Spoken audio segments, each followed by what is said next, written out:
Donc, pour ceux qui sont un petit peu nouveaux parmi nous, je vois 2, 3 personnes, on a commencé une série. On a commencé une série sur la prière. Seigneur, enseigne-nous à prier. C'est la demande que les disciples de Jésus ont faite un jour à Jésus en lui demandant, après avoir entendu Jésus prier, ils ont été touchés par la façon que Jésus priait. Il ne priait pas comme les autres. Et ils lui ont demandé, bien, enseigne-nous à prier. Et on est parti avec cette série-là. On a vu que Jésus leur a dit, lorsque vous priez, dites Père. Donc Jésus nous met en partant en confiance vis-à-vis de Dieu, il nous met en relation filiale avec lui. Il nous transporte dans la bonté de Dieu. Et ensuite, on a vu ensemble ce que l'apôtre Paul fait, la façon que l'apôtre Paul prie pour l'Église, pour les Églises. Donc, on a vu, les 2 dernières fois, on a vu la prière de Paul dans la lettre aux Éphésiens, une prière qui est très, très, très générale pour tous les chrétiens, à travers tous les temps, à travers... oui. Et par contre, ce matin, c'est la prière de Paul aux Philippiens. Prière spéciale, une prière un petit peu plus personnalisée. Il s'adresse personnellement à eux. Donc, c'est ça que nous allons voir ce matin. Mais avant tout, j'aimerais relire ce que je dis à chaque fois, juste pour être sûr qu'on me comprenne bien. Donc, je ne veux pas mettre sur vous, à travers ces enseignements, je ne veux pas mettre sur vous une lourdeur spirituelle, des disciplines, des formalités. Mais je désire déposer la reconnaissance dans vos prières, de la révélation dans vos cœurs et de l'émerveillement dans votre esprit. Parce que s'il n'y a pas de révélation et s'il n'y a pas d'émerveillement, mais la prière va être plate, très plate. Donc, tout ça en fait que vous soyez élevés et transportés dans vos prières par quelque chose de plus grand que vous, par la splendeur de l'œuvre de Dieu. Et ainsi garder en tout temps et en toutes circonstances la liberté, la joie, la gratitude dans nos prières. La dernière fois, je vous amenais dans un esprit de révélation, d'émerveillement et de célébration. Ce matin, je vais vous amener dans un esprit de reconnaissance, de joie et d'amour. On va lire tantôt la prière de Paul, ce que vous avez sur vos feuilles.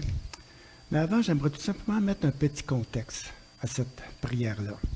On sait que Paul est en prison. Il est en prison à cause de l'Évangile, à cause qu'il a prêché l'Évangile. Ce n'est pas un prisonnier politique, c'est un prisonnier religieux. Ça fait un petit peu penser à ce que tu nous disais tantôt par rapport au Tchad. Donc, on emprisonne les gens, souvent, à cause de leur foi. Et l'apôtre Paul aussi s'est retrouvé en prison, tout simplement à cause qu'il prêchait l'amour de Dieu. C'est spécial, hein, une sorte de contradiction. Donc, ils n'étaient pas prêts à s'ouvrir à ce message universel. Donc, ils étaient vraiment centrés sur leur propre spiritualité. Et ça a été tellement difficile pour l'apôtre Paul qui s'est retrouvé en prison. Privé de liberté, confiné dans une pièce sombre et humide. On peut s'imaginer un petit peu les prisons dans l'Antiquité, les prisons romaines. Ce n'est pas celles qu'on voit aujourd'hui. Ça devait être très, très, très, très difficile. Et on sait que dans les prisons romaines, c'était les gens qui devaient prendre soin des leurs. Donc, ce n'était pas le gouvernement qui leur donnait la nourriture, les habits, le cellulaire, la TV, la chambre, les sorties, et ainsi de suite. Donc, si les amis n'aidaient pas, donc il n'y avait pas grand soutien, sinon de manger du pain sec et de l'eau. Donc, à 2 reprises, les Philippiens lui ont fait parvenir des sous pour que Paul, en prison, puisse vraiment pourvoir à ses besoins. Donc, Paul, il est dans la joie, même s'il est en prison. Il est dans la joie. Il leur écrit une lettre pour les remercier de leur soutien. Il leur dit qu'il les porte dans son cœur et qu'il les aime beaucoup avec la tendresse de Christ. Tellement beau. On va voir ça tantôt. Donc, nous allons lire cette prière, cette belle prière que l'apôtre Paul fait. Vous avez vos feuilles. J'ai donné un titre. « Seigneur, enrichis notre amour ». L'apôtre Paul dit, « Je rends grâce en mon Dieu de tout le souvenir que je garde de vous, ne cessant dans toutes mes prières pour vous tous de manifester ma joie au sujet de la part que vous prenez à l'Évangile du premier jour jusqu'à maintenant. » À cause vraiment que les Philippiens l'avaient soutenu. Et l'apôtre Paul va dire dans sa lettre qu'ils sont les seuls à l'avoir soutenu de cette façon-là. Donc, il y a un lien particulier entre Paul et l'Église des Philippiens. Il dit, « Je suis persuadé que celui qui a commencé en vous cette bonne œuvre la rendra parfaite pour le jour de Jésus-Christ. Il est juste que je pense ainsi de vous tous, parce que je vous porte dans mon cœur, soit dans mes liens, soit dans la défense et la confirmation de l'Évangile, vous tous qui participez à la même grâce que moi. Car Dieu m'est témoin que je vous chéris tous avec la tendresse de Jésus-Christ. » Une déclaration d'amour ici, là, très, très forte. Et ce que je demande dans mes prières, c'est que votre amour augmente de plus en plus en connaissance et en pleine intelligence pour le discernement des choses les meilleures, afin que vous soyez purs et irréprochables pour le jour de Christ, remplis du fruit de justice qui est par Jésus-Christ, à la gloire et à la louange de Dieu. Donc, c'est la traduction second. Ça peut être différent dans d'autres traductions. Je suis quand même curieux. Est-ce que la plupart des gens ici ont la traduction second? C'est la question que je me pose souvent à la maison. Quels sont ceux qui ont la traduction second? Il y a la sommeur aussi. Donc, il y a une différence entre la seconde et la sommeur. Voulez-vous que je vous dise la différence qu'il y a entre les deux? Ce sont deux traductions, deux traductions françaises des textes grecs et hébreux. Second, dans sa tradition, il est beaucoup plus près du texte. Dans sa traduction, il n'essaye pas d'interpréter le texte. Il essaie tout simplement de dire ce qui est dit, même si on ne comprend pas. C'est dit, c'est ça, bon, c'est comme ça. Tandis que la sommeur, elle interprète. Donc, elle va plus loin. Elle donne un sens. Elle essaye de simplifier le texte pour qu'on puisse le comprendre dans nos milieux, à nous, évangéliques. Donc, c'est pour ça que parfois, dans la version sommeur, vous apercevez qu'ils vont un petit peu plus loin que ce que Second fait. Bon, il n'y a rien de mal là-dedans, mais parfois, ça nous amène ailleurs aussi. Donc, il faut être un petit peu conscient de ces choses-là. Deux bonnes versions. Là. Je me sers des deux, je me sers de 3, 4 versions moi-même. J'en ai vraiment, vraiment, vraiment besoin. Mais ce n'est pas de ça que je voulais vous parler ce matin. Donc, tout simplement pour vous dire que Paul, selon son habitude, débute ses lettres par une action de grâce. Il dit, « Je rends grâce en mon Dieu de tout le souvenir que je garde de vous. » Paul garde un très bon souvenir des Philippiens. Je vais vous partager un petit peu l'histoire, le lien qui s'est créé entre eux tantôt pour qu'on puisse vraiment comprendre ce que l'apôtre Paul est en train de leur dire. Vous savez, lorsqu'on voyage, ça vous est arrivé, et lorsqu'on va dans un nouvel endroit, que nous rencontrons des gens nouveaux pour la première fois, on a toujours un sentiment d'insécurité. On ne sait pas qui qu'on va rencontrer, on ne sait pas comment on va être accueilli. Donc, il y a toujours quelque chose à l'intérieur de nous qui nous rend insécures. Les premières rencontres sont très significatives. Elles sont très marquantes. Elles créent souvent des liens pour la vie. Vous avez déjà voyagé, allé dans d'autres pays? J'ai voyagé beaucoup. Et à chaque fois, il y a une insécurité qui se crée parce qu'on n'est vraiment pas habitué. Donc, j'aimerais, oui, c'est ça, je pourrais donner certains exemples, mais je vais passer par-dessus ça, mais on connaît ça, cette forme d'insécurité-là.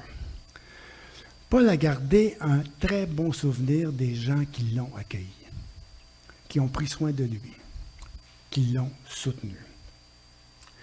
La rencontre avec les Philippiens, ça a été une rencontre spéciale. Si on la compare à toutes les autres églises, il y a quelque chose de spécial avec les Philippiens qu'on ne retrouve pas ailleurs.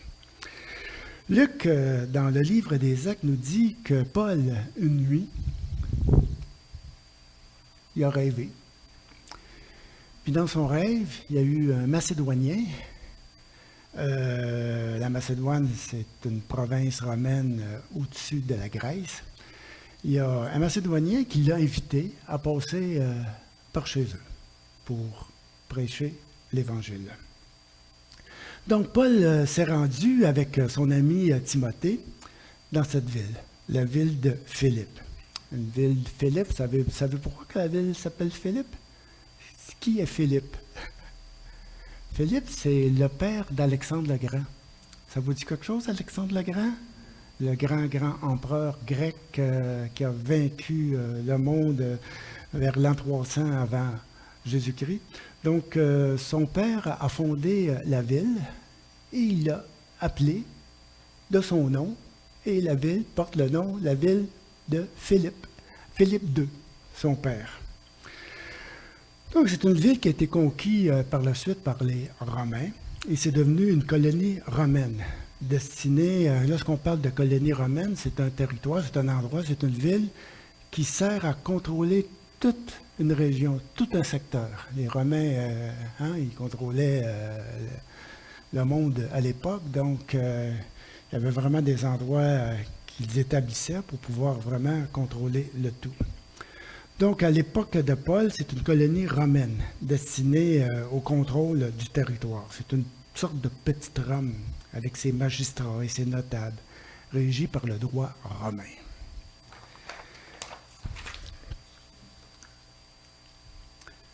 Paul, selon son habitude, lorsqu'il voyageait, Paul c'est un juif, selon son habitude, il se dirigeait toujours vers la synagogue.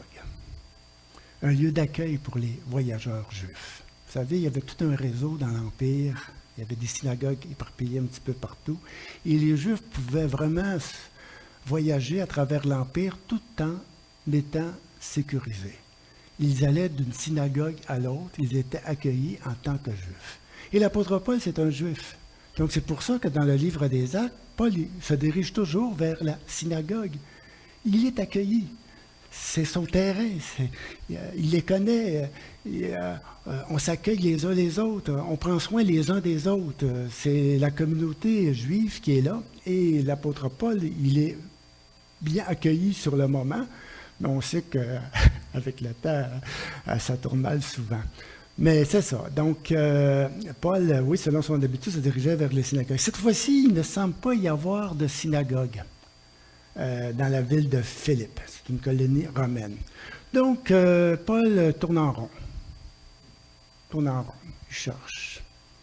Il s'informe. Il ne sait pas trop où aller, qui rencontrer. C'est une sorte d'insécurité, là. Hein? Il n'est vraiment pas chez lui. On lui dit qu'il y a un lieu de prière près d'une petite rivière, là-bas. Il s'y rend.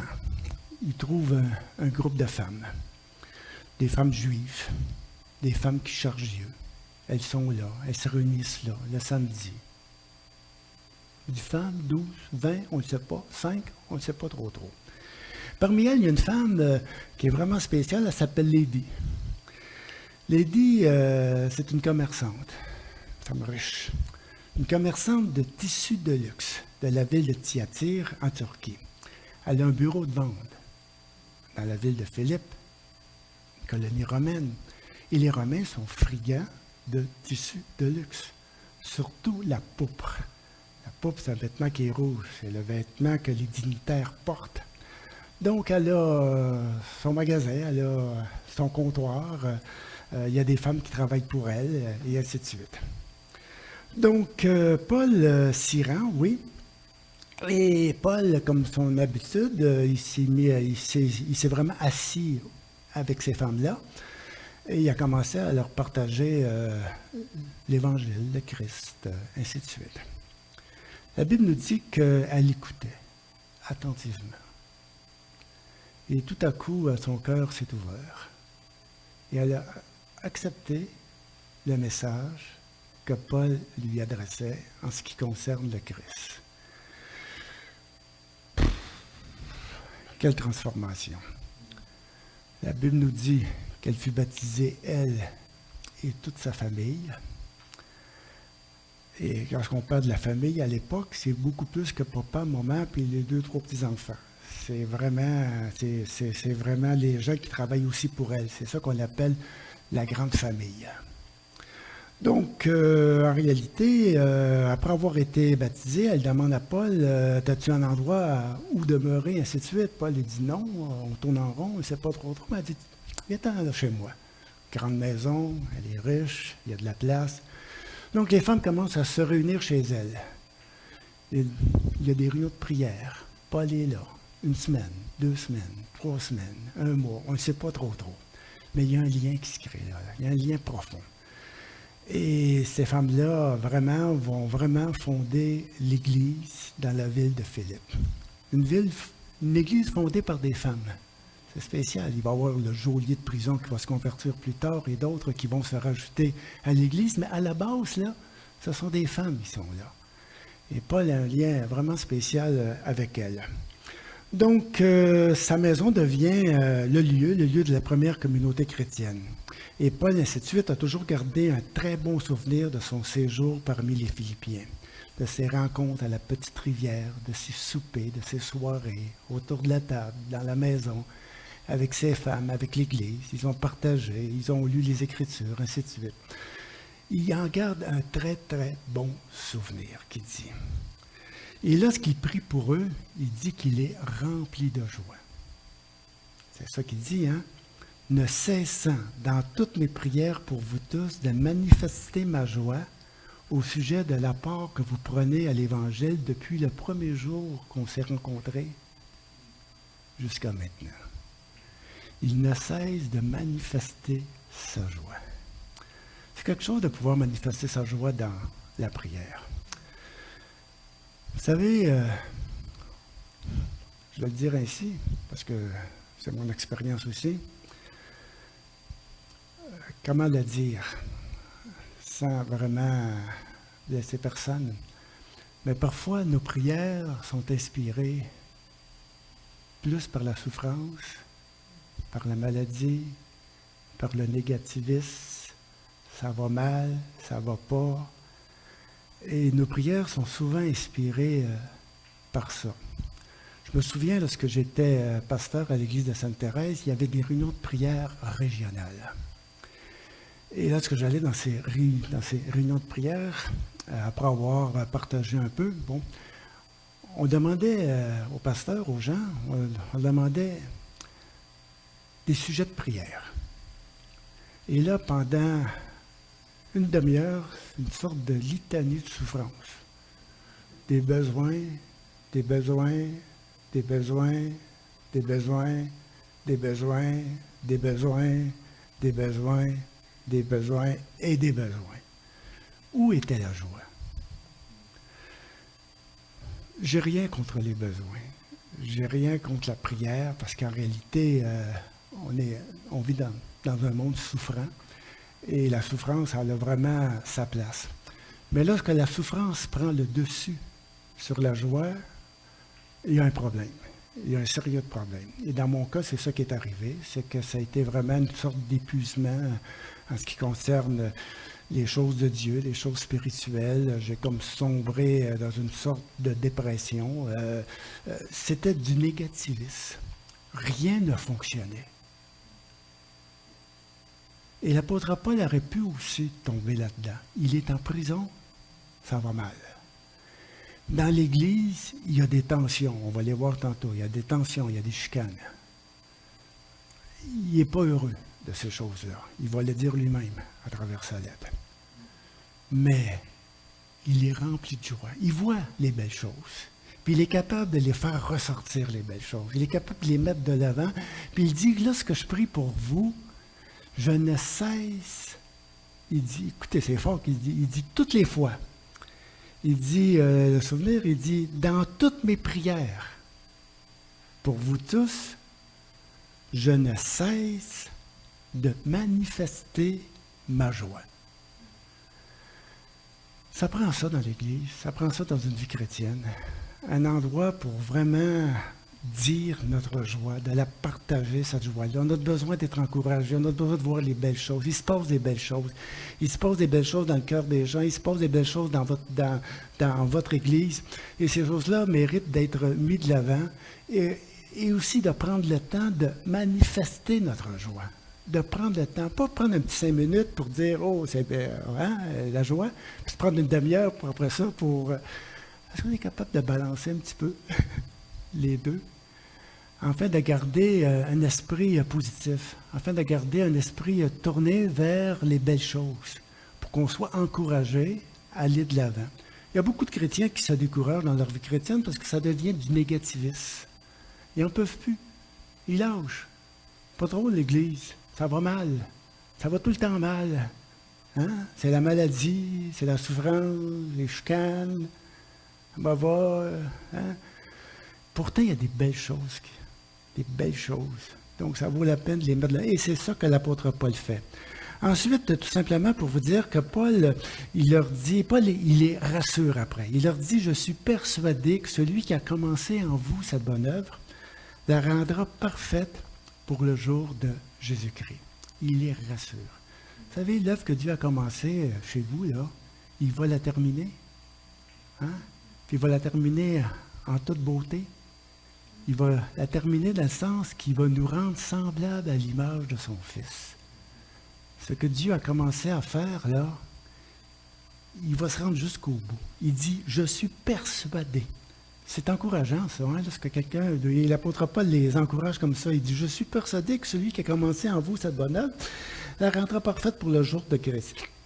Il est juste que je pense ainsi de vous tous, parce que je vous porte dans mon cœur, soit dans mes liens, soit dans la défense, dans la confirmation de l'Évangile, vous tous qui participez à la même grâce que moi, car Dieu m'est témoin que je vous chéris tous avec la tendresse de Jésus-Christ. » Ici, l'apôtre Paul, il manifeste son amour pour eux. Il les porte dans son cœur avec la tendresse de Jésus-Christ. Vous savez,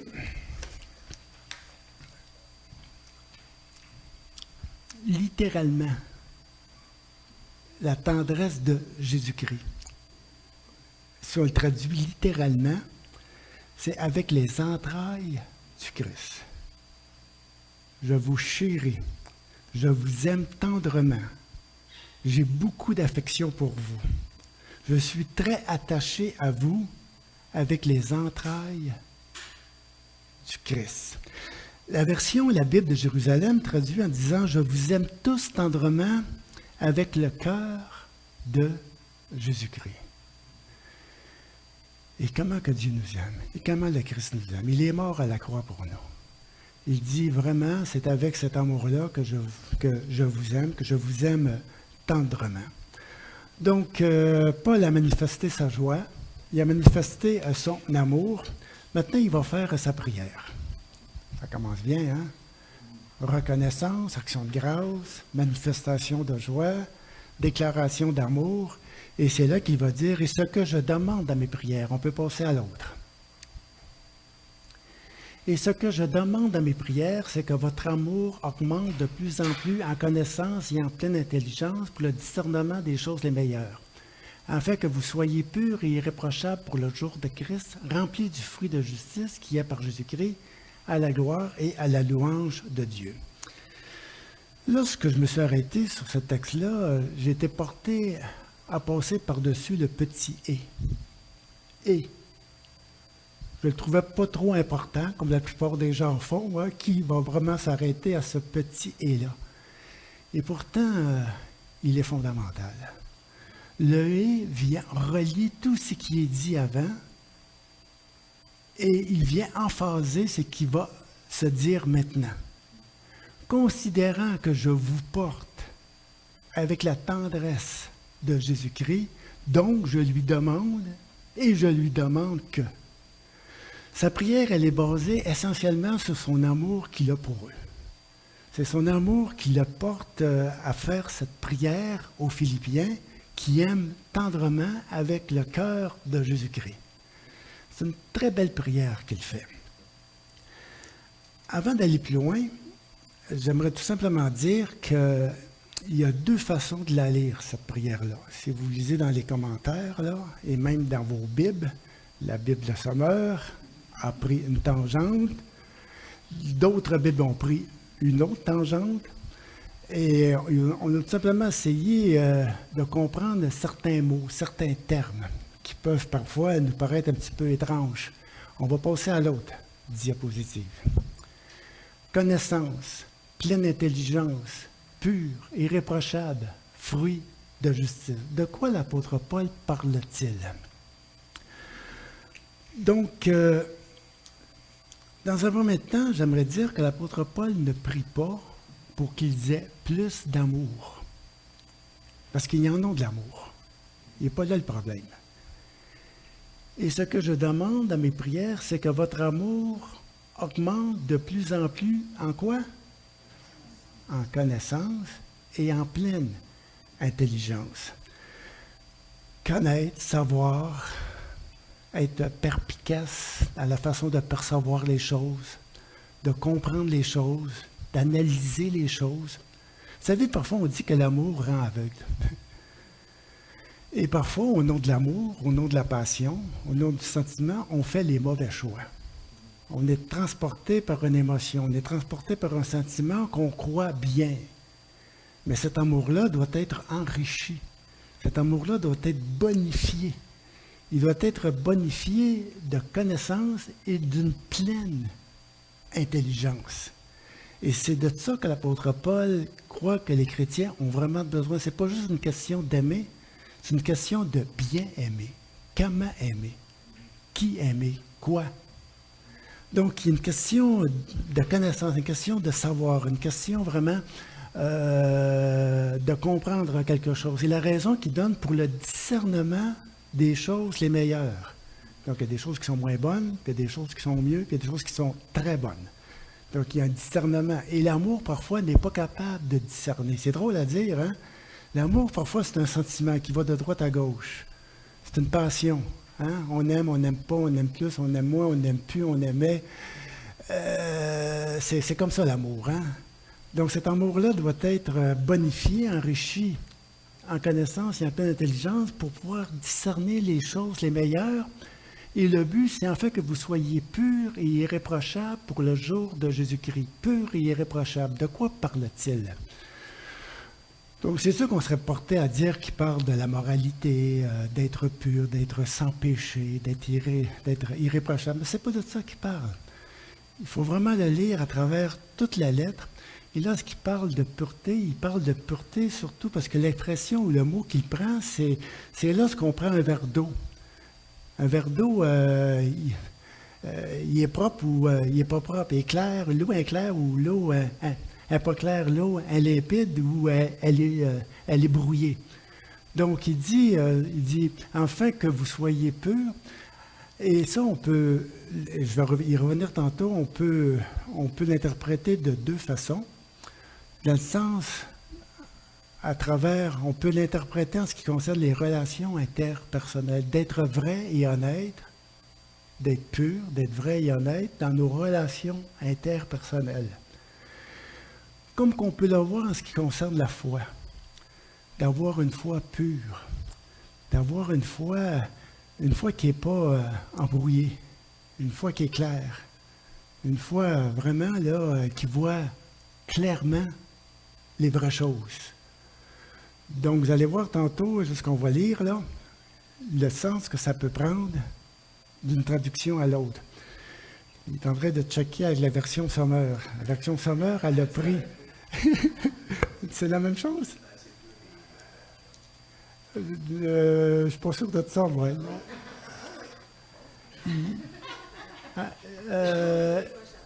Ici, là, c'est pas écrit la même chose. Le fruit de justice. C'est écrit les œuvres. Donc, ça, c'est un petit mot que Sommer a rajouté. Avec raison, il n'y a rien de mal là-dedans. Hein? Rempli des œuvres de justice qui sont par Jésus-Christ, à la gloire et la louange de Dieu. Comme qu'on peut l'interpréter dans le sens que le fruit dont il est question, c'est la justice que Dieu nous donne. En fait, que lorsque le jour va arriver, qu'on soit rempli de cette justice que le Christ nous a offerte par sa mort et par sa résurrection. Voyez la différence? Donc, que ce soit l'une ou l'autre, c'est pas grave. C'est bon, c'est vrai. Et c'est là que je vais prendre la feuille, la feuille que je vous ai remise, puis à l'endos, je vais vous lire les deux façons de lire le texte. Et les deux façons sont très, très riches. La première façon, je me suis inspiré un petit peu de la parole vivante. La parole vivante joue avec les deux. Elle met les deux dedans. Bon. Je vais essayer de les séparer, les deux. Donc, à la lumière des relations interpersonnelles, je veux juste, si vous permettez, je vais juste vous lire un petit peu dans sa lettre aux Philippiens. L'apôtre Paul remarque que leurs relations interpersonnelles ne sont pas tout à fait pures, si je pourrais le dire ainsi. Il dit « Rendez ma joie parfaite ». Tantôt, dans sa prière, il avait dit « Je ne cesse de manifester ma joie ». Et là, maintenant, il va dire « Cette joie-là que j'ai, rendez-la parfaite ». Rendez ma joie parfaite, ayez un même sentiment, un même amour, une même âme, une même pensée. Ne faites rien par esprit de parti ou par vaine gloire, mais que l'humilité vous fasse regarder les autres comme étant au-dessus de vous-même. Que chacun de vous, au lieu de considérer ses propres intérêts, considère aussi ceux des autres. Ayez en vous les sentiments qu'ils étaient en Jésus-Christ. Ayez en vous la tendresse du Christ. À travers tout ça, il exhorte deux femmes, deux bonnes amies qui n'ont pas l'air à s'entendre. Ils ne voient pas l'Église de la même façon. Chapitre 4, il dit « J'exhorte Évodie et j'exhorte Syntyche à être d'un même sentiment dans le Seigneur. Et toi aussi, fidèle collègue, oui, je te prie de les aider. » On a souvent besoin d'aide lorsqu'on est en conflit. Hein? On a besoin de quelqu'un qui vient vraiment nous aider à rétablir la paix. « Et toi, je te prie de les aider, elles qui ont combattu pour l'Évangile avec moi. » Donc, ce n'est pas n'importe quelle femme. « Et avec Clément et mes autres compagnons d'œuvre, dont les noms sont écrits dans le livre de vie. » Ça arrive hein, dans les meilleures églises, qu'on n'est pas toujours d'accord sur la vision, sur la façon de voir les choses, de faire les choses. Ici, il y a l'air d'avoir deux femmes qui ont l'air d'avoir du leadership dans l'Église, puis ils n'ont pas de l'air à être tout à fait d'accord sur certaines choses, sur certains points, et ça crée des tensions dans l'Église. Ils n'ont pas le même âme, le même sentiment, et ça, vraiment que ça touche d'autres personnes. On est porté à prendre un parti pris, il y en a qui prennent pour elle, il y en a qui prennent pour l'autre, puis là, ça fait avec le temps, là, lui, il est gentil, ça devient vicieux. Moi, j'étais pour dire, ça fait de la merde.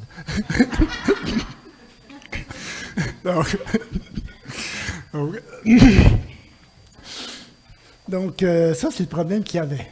Et c'est pour ça que l'apôtre Paul, dans sa prière, il va dire, au début, il va dire, ce que je demande dans mes prières, c'est que votre amour les uns pour les autres s'enrichisse en clairvoyance et en toute perspicacité, afin que vous puissiez mieux comprendre les autres et trouver leurs besoins réels. Alors vous saurez discerner les vraies valeurs et vous serez capable de distinguer l'essentiel de l'accessoire et de trouver en toutes circonstances la bonne manière d'agir.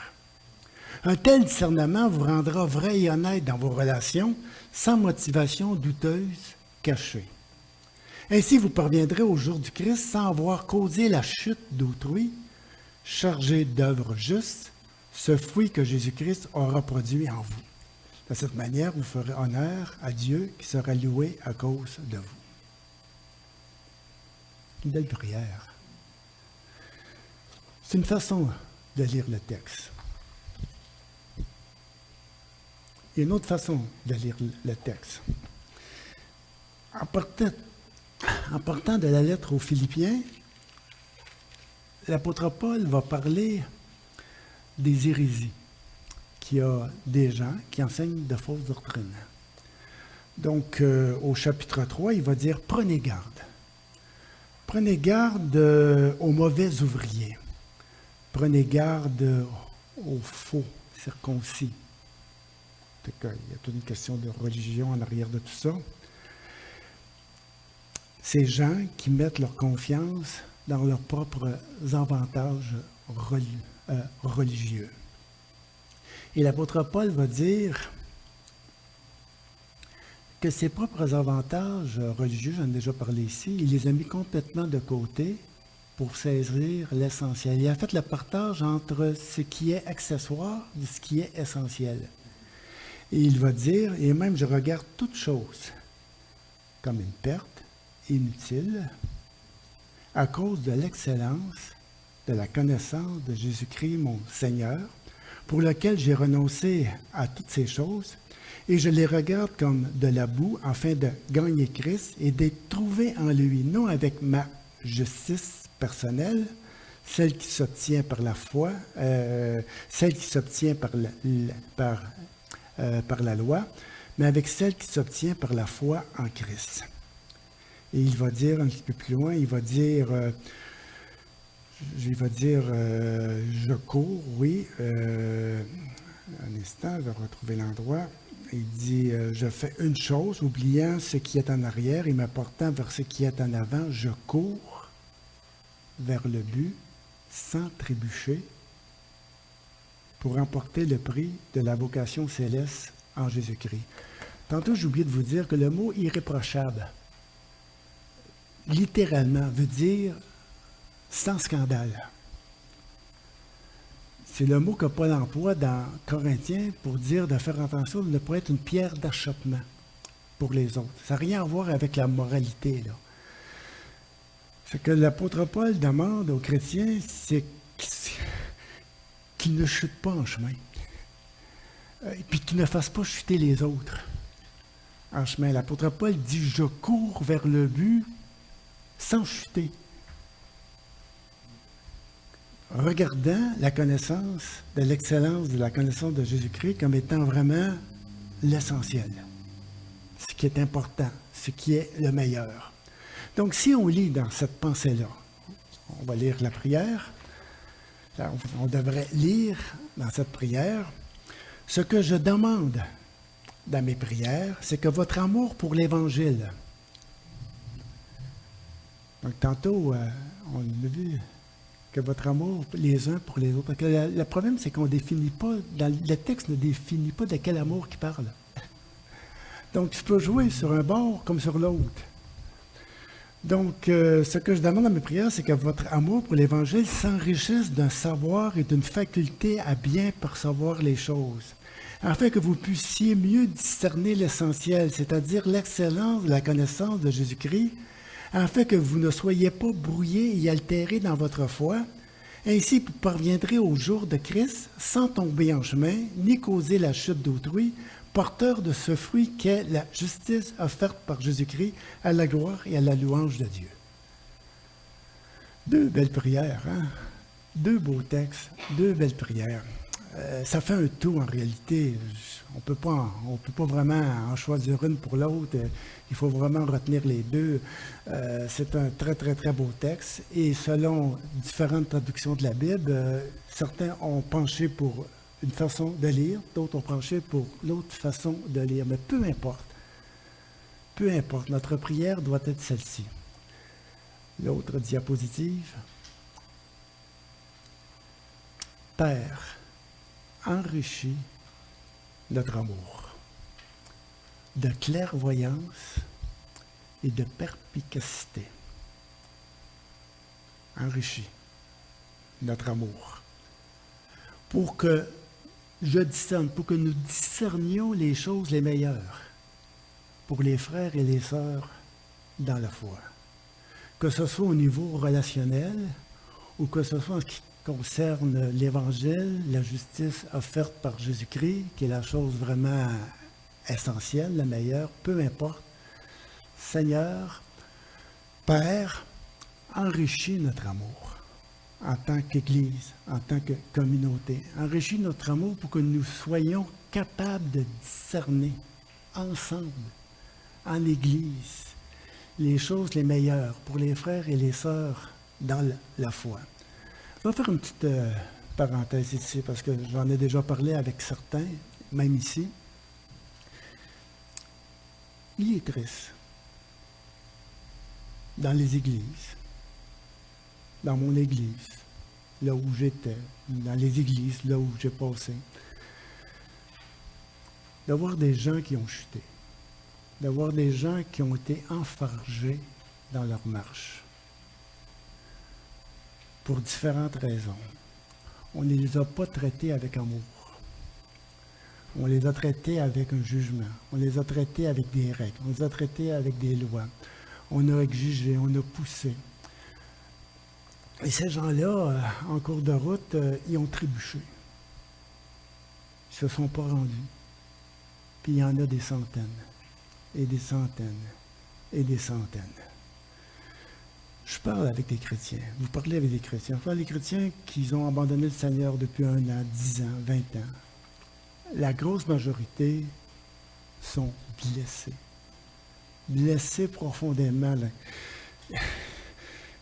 Ils sont même en garde contre les églises. Et pourquoi? Parce qu'on a manqué de clairvoyance. On a manqué de perspicacité. Au nom de l'amour, souvent, c'est drôle à dire, on maltraite les gens. C'est bizarre. On veut tellement qu'en réalité, on nuit plus qu'on aide. C'est bizarre. Donc, l'apôtre Paul il dit que votre amour soit enrichi de clairvoyance et de perspicacité pour pouvoir discerner les choses les meilleures, les choses qui vont être les meilleures pour tel ou tel ou tel ou tel ou tel chrétien, pour nos frères et nos sœurs dans la foi.